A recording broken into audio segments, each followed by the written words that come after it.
Vegan is the new norm. Welcome to Royce Airs episode 26, where I'm joined with the very handsome, the very bearded Mr. Jeff LaFay. Stay tuned.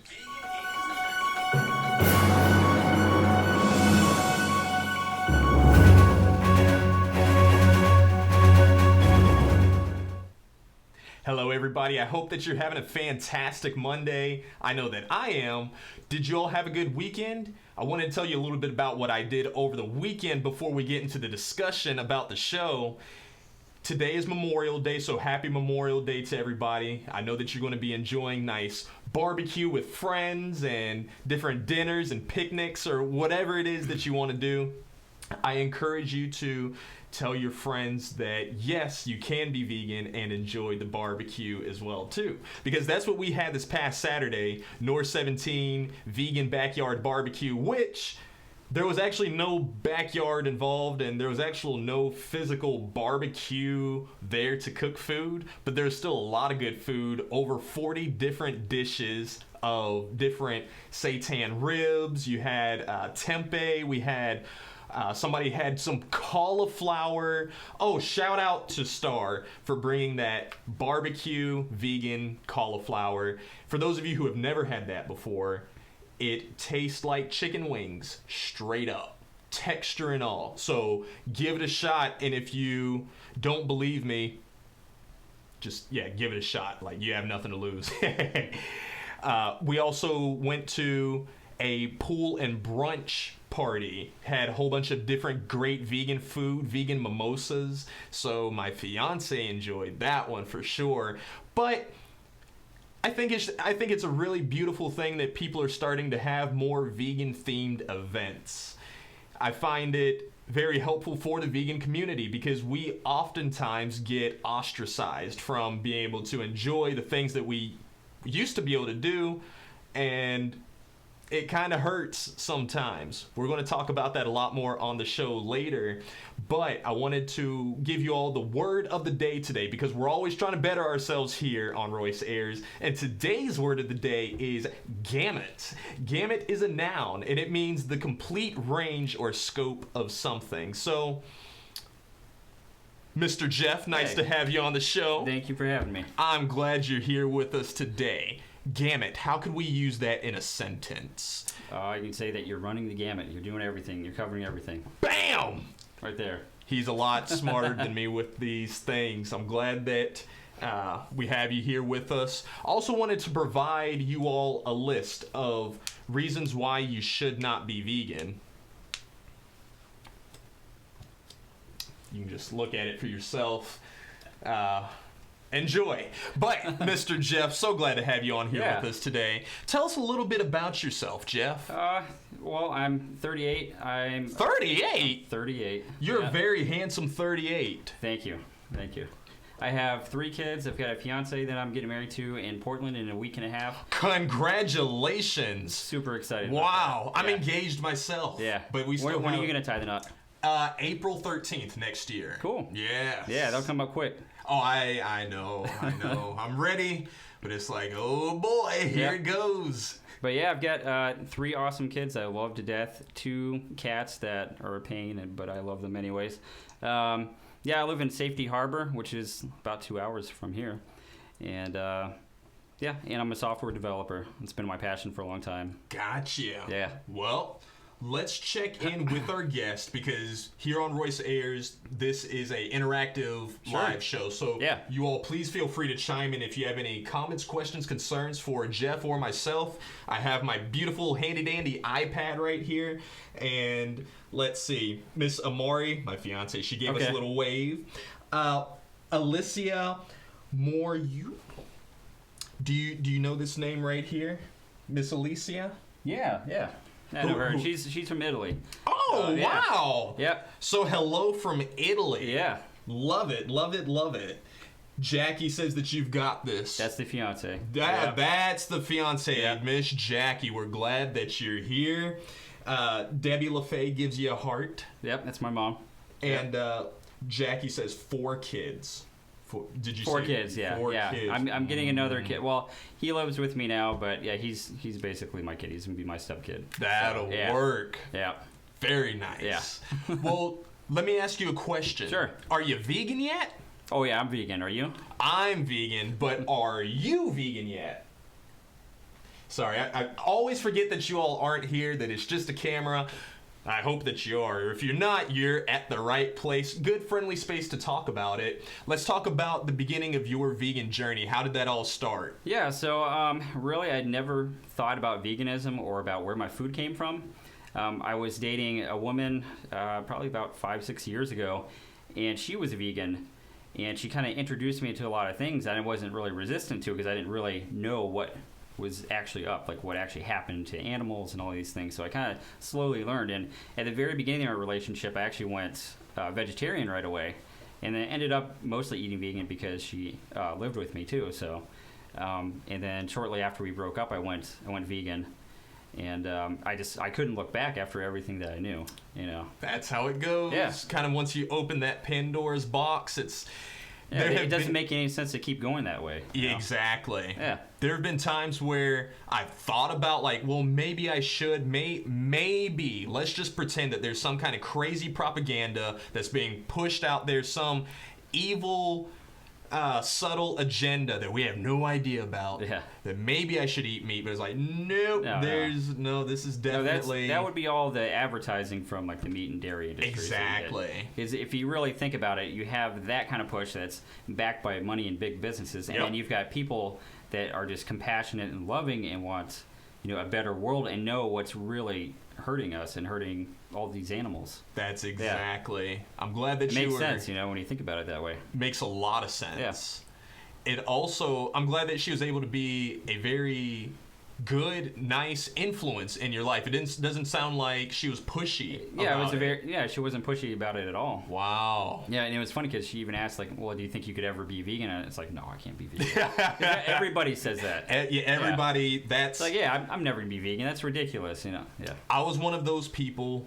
I felt that I was never in resistance to it. No one had actually told me about the lifestyle. I'd heard about it from one of my friends. She'd said that she was vegan, but she just kind of left it at that. Yeah. And it was never anything that I said, oh, I can't do it. Mm-hmm. But it was just something that I never had the desire to do. It was like, what? In fact, I would get mad at knowing that there was vegetarians and vegans in the world because I thought it was one of the silliest things ever. I was like, how are you going to... People get mad about veganism for some reason. Very mad. And I did... And that's why I don't get mad at them, or it doesn't really bother me when they get mad back, because, you know, I've been in that place. Yeah.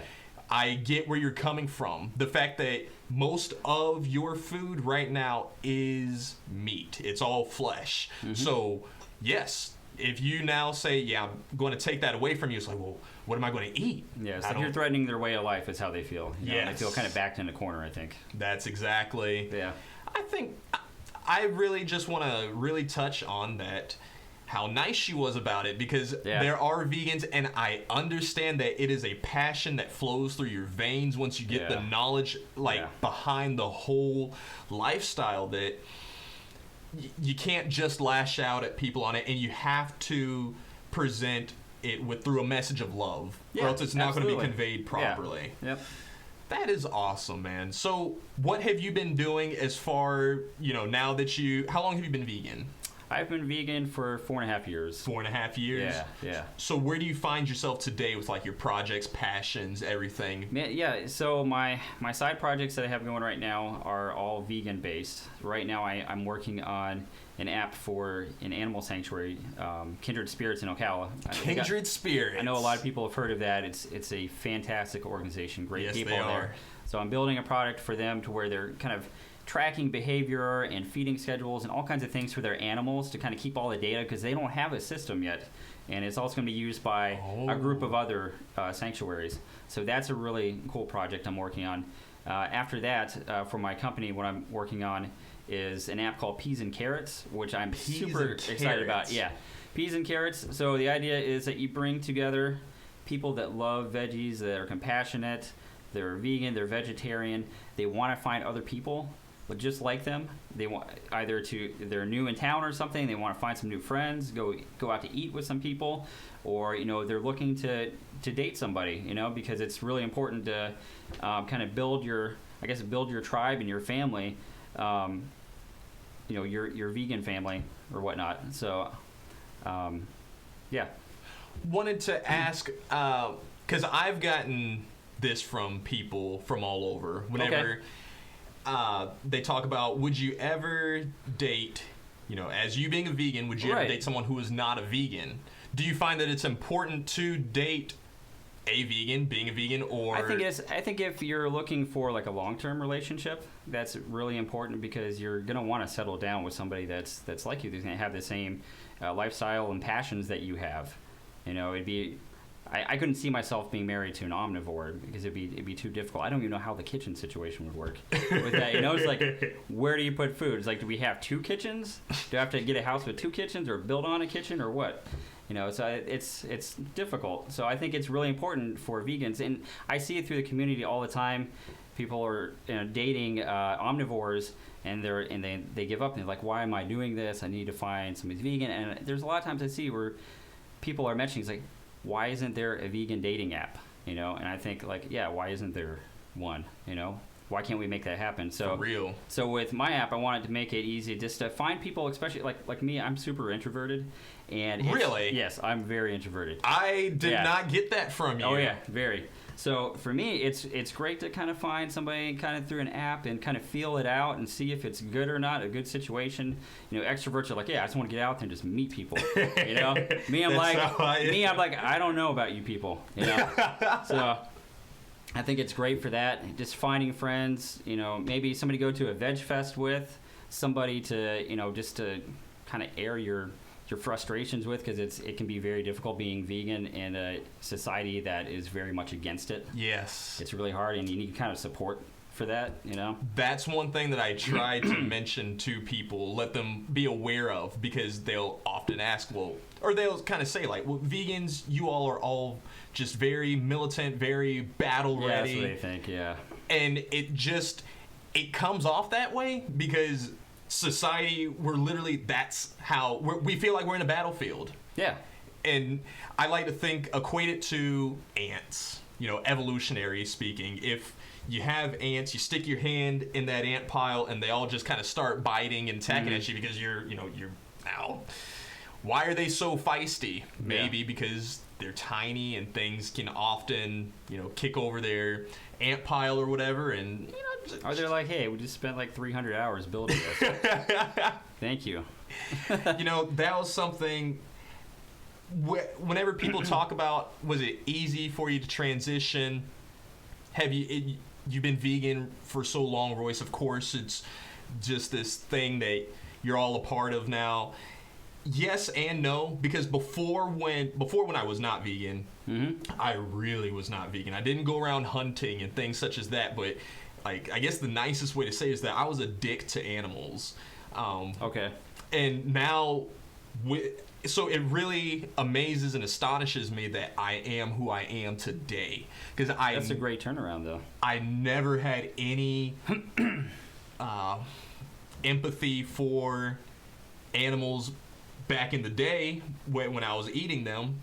Right. If I saw the giant ant pile, I did want to kick it over. I just had this natural inclination, and I blame it partly, I know it was me, but just a lot of the programming that I was around, a lot of the people who I hung around, they would openly make jokes, and they would perpetuate and you usually find it's mostly men too. Yeah, it was always that toxic men. Masculinity that that really drives into that, Yes. Yep. Exactly. Because that's a big thing. You're not manly if you don't eat meat.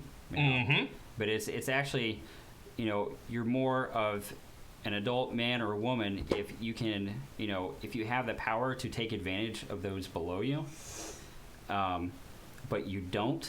That's more powerful. Exactly. That's that makes a man or a woman, I think. I believe so too. That I see a lot of maturity in that, and always challenge people well, if you have the responsibility, if with great power comes even greater responsibility. So if you're now saying oh no, it's okay for me to kill these animals because I have these desires to do so, or because I can, that doesn't make it right. Right. So, and it's funny, we were speaking about the whole toxic masculine stereotype, not stereotype, but it's a culture, really. Yes, Yeah, culture. Because boys and men are brought up that way. For sure. Yeah. Oh man, let's check in with the comments. We have some people who have chimed in. Okay. Miss Hanessa Rochelle, and I do want to apologize to everybody as far as butchering names or butchering names. Okay. Yes, I am professional MC, so I have to professional MC. Whenever I'm saying names on stage, if I didn't practice, I'm sure you get a little more practice with doing like an MC gig, right? You would think Yeah, that I would okay. get more practice. Yeah. And on stage, they'll hand me a cue card, like, here you go. Or sometimes if I have like a little iPad, or now they actually have like this one, I've done one gig where they have a card and it kind of just like changes. It was beautiful. Okay. I haven't done that one in a few years, but I'd love to be able to get a hold of that technology while on stage, because they can just update. It looks like a card that like Bob Barker would hold, but it's changing like the digital, screen. huh? That's Exactly, cool. Exactly. So that made it very helpful. Yeah. But maybe we should have something where we have the phonetic pronunciations of names. That would be cool. With this, because all of that to say, I'm really apologize for butchering any names here. I'm getting better at it. This is only episode 26. So, yeah, Hanessa said that she just hopped on. What is the name of the app? We'll get right back to that, but just kind of keep that in there. Because Jackie, she says, and what's great is that it's also for us that are in the relationships but want more friends to have potlucks, parties with, among other things, concerning the app. Amari, my fiance, actually answered the question. Peas and Carrots is the name of the app. So thank you, Amari. Oh, and she said thank you. Wow. Juniper says, absolutely, smash the stereotypes. A real man makes healthy and wise choices. Yes. Yes. And that's with the whole vegan lifestyle. I try to make sure that all of my morals align. One of my most annoyed things is the whole cognitive dissonance. Whenever people will say, I'm all about equality, or I'm all about growth, I'm all about just, being a better person and being a better person for society. But not when it comes to this and this and this. Yeah. But why not? Yeah. So it's like, look this way. There's like tens of billions of animals right here that would love for you to change. Exactly. Yeah. And even the environment. Whenever we see how much energy is wasted into, it's huge. It's massive. Did you ever watch Cowspiracy? That was the first one I watched. Yeah, that was crazy how they talked about, having one hamburger is like taking 6 months of showers. Yes. It's insane. And I have had somebody say, well, you know what? I guess I won't be taking showers anymore. I'm like, no. That's please, not how it works. Continue to take the showers. Just eliminate. You don't need that burger. I promise you, there's so many good plant-based burgers. Oh, yeah, especially now, yeah. Like the Beyond Burger, that one's awesome. Oh. Have you had the Impossible Burger? I have not had that yet. There's a really good vegan place close to my job, and they have the Beyond Burger, but they also kind of break it up and blend it with different things, and they have probably like 4 to 6 different burger styles like every day. I believe it's so awesome. Yeah. There's this one Do you try the sausages yet too? The Beyond Meat or the Impossible? No, Beyond sausages. Oh yeah, I had it for the first time yesterday actually. Those are awesome. I like those even better. I had it. There was a young man who was on our show last week, Venz. Mm-hmm. He was originally going to come on to kind of defend his positions about eating meat, which ultimately that's what he was doing when he was on here, but he did throw a curveball at me. Yeah. In the beginning, he had said that, Royce, we were going to debate, but I've actually been doing the whole vegan thing now for 1 week, and my body really appreciates it. Yeah. I don't, he still has the cravings behind it, just, yeah. Naturally, but yeah, he's been doing that all of his life. Exactly. Yeah. So to make that change, and that's what I try to tell people, is that it's a whole different lifestyle. It's not just a diet change. You can take it for if you just want the health people don't benefits. realize that. Yeah. For sure. Because I tell people, like, okay, I'm going, like, clothes shopping. It's like, I don't know what to get. Because I have to find, faux leathers and, like, all these things if I need to get, something for work. I've got to wear something nice for work. There's a lot of, work going into it to find all those things. Because there's not as much there yet. And it seems like either you get, like, the low end with, like, vegan products for, like clothing stuff, or you get, like, the super high end where, like, yeah, you can have these great-looking shoes. It might cost you like $100 if you bought them leather, but they're $400 from us, which I know they go into handcrafting and they use like all the best materials and things, and that's it. But we need like a middle. We do thing, like really bad. 'Cause even my dress shoes right now, they're all the lower end, vegan leathers, vegan, healthy to the earth, to the environment as well. Cool. Because that's kind of some of the problems with the ones that they may not be made out of animals, but they're also now like just really devastating as far as production wise when done on a mass scale and not safely and without regulation. Yeah. They're I need to look doing more even more damage. But that's why I'm glad that you're helping connect vegans together to make these things happen. I love seeing powerful vegan couples. That's awesome when that happens. Yes. So I think with your app, that's going to be a good game changer. And I'm sure there's going to be all kinds of goosebumps just like, making that happen, like seeing the end results of it. That's going to be like one of the best parts of it, I think.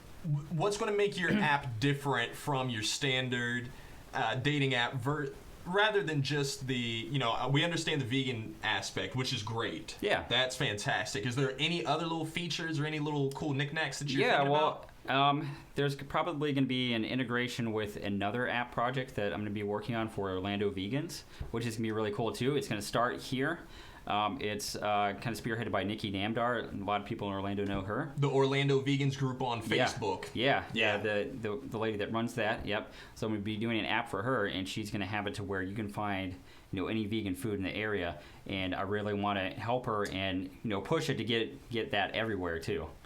So there's going to be some integration there with that to where, okay, maybe I asked somebody out on a date, or maybe I just made a new friend, and now we can find out, like, where to go. Yeah. Like, where can we go eat? That's smart. That's smart. And then also, I want to stress, too, that it's going to be a very safe community. So it's going to be heavily moderated. If people are reported, we're going to, deal with them. And immediately. Yeah, immediately. I can see a lot of trolls coming in. That's a huge thing, because if you look at, because I have a lot of friends that are women, and it is very, very difficult for them going on dating apps because they're harassed constantly. And I want to kind of thwart that and make it a very safe community. See, I was using dating apps wrong. Yeah. At least so I've been told. Because okay, what'd you do? I downloaded Tinder. This was before I met Amari and everything. Okay, it's good to point that out. Well, yeah, because she's watching, and I just don't want to get in any more trouble. But the app, I would go on there actually looking for genuine connections and trying to really meet up with people. But a lot of people said, bro, Tinder is a hookup app. You're not supposed to go on there and like really treat women like that. You can go out and meet them. I mean, like people? Like people, oh, yeah. Okay. And so that's it was weird. Just that negative, that toxic masculine culture just being perpetuated. So I'm glad that yours is going to... Yeah, and I know we have like some people in the community that are not the best people in that aspect too, but I feel like probably our community is better that way. At least I hope so. I truly believe so, because even one of my guests from last week as well, Phil, or maybe he was 2 weeks ago.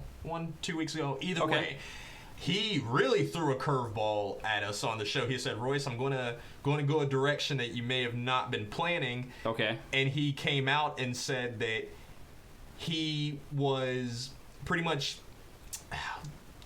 that he was being overbearing, that he was being that toxic male. He was being not a sexual predator, but he was just over-sexualizing women, almost commodifying them the same way that we do with animals. We see them and like, bacon, when really it's like, oh no, that's a life that pig would definitely appreciate not being hurt. Yeah, he would the see objectification, yeah. Yes, he would see women and just like, and it was a problem because he throws big events here in the Orlando area. So for him to be the head of those events and to have this toxic masculine identity associated with him, it's not a good look, and not just a good look, but it's just not right in general. Yeah. So he actually sought help to get it fixed. Oh, that's great. Yeah, it was fantastic. I've gotten a lot of people who have messaged us and just said, "Hey, yeah."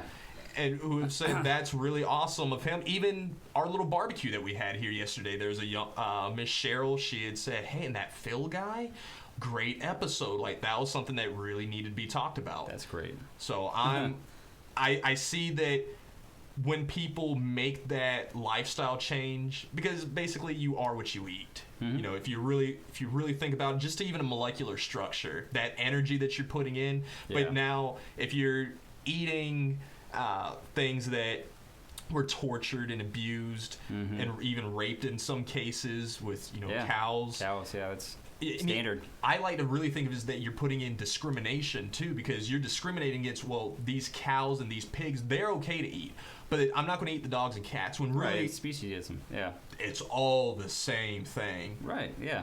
So I really do feel as though it's going in the right direction. I think it's all about honing in on and getting better with empathy too. Yes. Yeah. I am really excited for your app. I am too. To come around. I want to check in with the comments because I see people are having like big conversations down here. Okay. Yes. Cool. Amari, she's my number one fan. I appreciate her. She was commenting about the Beyond sausage. We had it for the first time at a pool party, and that was the pool party that I was actually mentioning in the very beginning of this episode. Cool. And that was amazing. And then let's see, Miss Jackie, she says that she changed overnight. It took an earth science class and learning about her eco footprint. Yep. As an omnivore versus as vegan. And she threw away everything in the fridge that night. Kudos to you, Jackie. So whenever you started off vegetarian and then you went vegan, how long did it take before you were kind of off the cheeses and the different dairy products? Because those are usually most chemically, physically addictive. Yeah, I mean, that was like the last portion of it, really, was the dairy products and eggs, switching off. And it is supposed to be really addictive, which people do. You talk to people about their cheese, they're very passionate about because they love it. I can't give up cheese. I'm like, I get it. I was right there with you. It's like, you can, but yeah. Like, don't ever put a substance or a chemical over your willpower. That's what I eventually break it down to. Because that is addiction. Now you really are addicted. The same way that we say, hey, this person's addicted to meth or coke, it's not a good thing. Don't be addicted to that cholesterol and everything that the hate and torture that you're putting inside here. Yeah, really, it's when it boiled down to it, it just broke my heart. Like, I knew, like, what I was having. I think I was having like some cheese or a milk or something, and I just all these thoughts like rush back to my head of like all these things that I've learned about the industry with the dairy industry and all their practices and how. Really, milk is not innocent. Cheese is not innocent. It's far from it. It drives, meat production and everything. So I set it down and I didn't have it anymore after that. I didn't want to believe it. Originally, when I had went vegan, it was strictly for spiritual purposes, just cleansing like my insides, my mind. Yeah. So whenever I started hearing about some of the things that it would do for your body, I was halfway on. Yeah. But then really getting testimonies from people and just saying like, okay, well, these are my results from going vegan. After seeing hundreds and hundreds of those, it was like a huge difference when you go off the dairy. Like, you feel like so much different. That's usually the biggest one that I hear from people is because like getting off meat, I felt pretty good, being off of that. But the biggest difference was dairy by far. For sure. By far. Yeah. Even the same thing with me when I started off. Get meat, I gave up overnight. Not a problem. It was just whatever. Yeah, you're just like, oh, don't put meat on that. Exactly. And that's it. And then I stopped buying it, and then you try some of the substitutes. You're like, oh wow, this tastes good. Well, actually, oh no, this one tastes better. Yeah. That's what happened with a lot of them in cases. But with dairy and cheese. I loved my cheese pizza. And then eventually one of my friends turned me on to Blaze, and they said, you're not going to miss cheese pizza anymore. You're going to try this. And I was like, oh, wow, yeah, this is great. But there's no Blazes that are really close to me right now. I've never been to one, I don't think. Oh, man. And they because they were using Daiya cheese before. Yeah. I don't know which cheese they're using now, if it's just another form of Daiya or whatever, but they upgraded, and it's so good, man. Yeah, cool. My mouth is watering thinking about it. We probably shouldn't talk about it anymore. But a lot of the different... they just kind of put these dairy products in every single thing that we have. So, yeah it's really difficult to avoid. Mm-hmm. But, Jeff, I really appreciate you for coming on the show with us. Yeah, it's been great. I told you that the time was going to fly by. I thought we still had a few more minutes, and it was like, oh, no, it's 2:30 already. Is there any final words that you want to just tell people how they can find you? Yeah, so I think they put some links up for the apps. There's the Peas and Carrots app, which is the dating and friends app that you can find. I'm doing pre-registration right now until July 1st. So I've got 150 people signed up for it now, and you can be part of that if you want to do that. And then also Orlando Vegans app, you can pre-register for that. That just started yesterday, actually. So get on to that, and you can be the first people on the apps and help build our communities and help build the vegan community. Meow. Yeah. Mr. Jeff, I appreciate you for coming on the show, man. And I appreciate you all for coming as well, because it really means a lot to me each and every single day that you come in, you tune in. I would love to have you in our interview chair and just have an open discussion about the vegan lifestyle. Whether you're vegan, omnivore, vegetarian, pescatarian, I really don't care. Just come on the show, let's have a discussion. And are you interested in sponsoring for the show? Then please message our Facebook page at Royce Ayers Show, and please subscribe to our YouTube channel. We literally need 5 more subscribers, and then we're at 100, and then we can actually have a real YouTube URL. So yeah, help us with that. Just go on YouTube, search Royce Ayers Show, and you should subscribe, find us, like us. I look forward to our discussion tomorrow with Mr. Jeremy Davis. He is a personality here in the Orlando area on the radio, and he is not vegan by any stretch of the imagination, so it'll be a very interesting and fun talk with him. So best believe I look forward to seeing you all soon. Royce Ayers Ashcroft signing out.